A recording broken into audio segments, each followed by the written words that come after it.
Lakhain koira chok Duarbagori constituency ke parlo Dolamara bijuli verang terang romikar Velson terang achor Thuiet Kilingpi aphan rihing ameh ke ropen ajok Bokakhat hospital along ansi kachelang nang.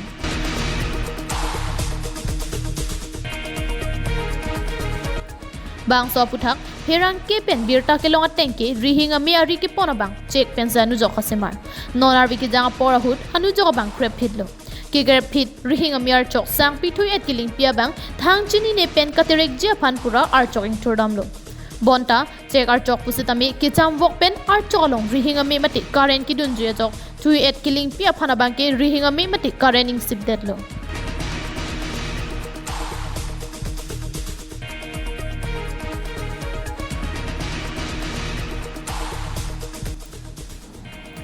rihing ameh kangsip bajur ke tan rak ajok pedang an ahir intang rak aring sunang koklo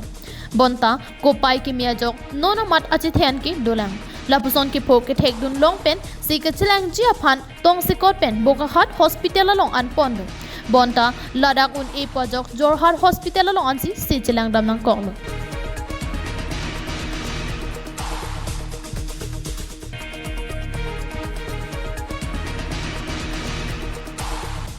Thuiet Kilingpi chor Velson terang stami mi thang hem kachelangji aphan arniwang chanasi kachojor chorabang phu kiduk thek tik lasi nili ki songa hut mate nili chor aphan si kachelang iji aphan kaikyapor Duarbagoria rat kiduk kisung along kacharabdun verabang phu KAAC education em research tok binang charabdun thapusi kachuning ripadopon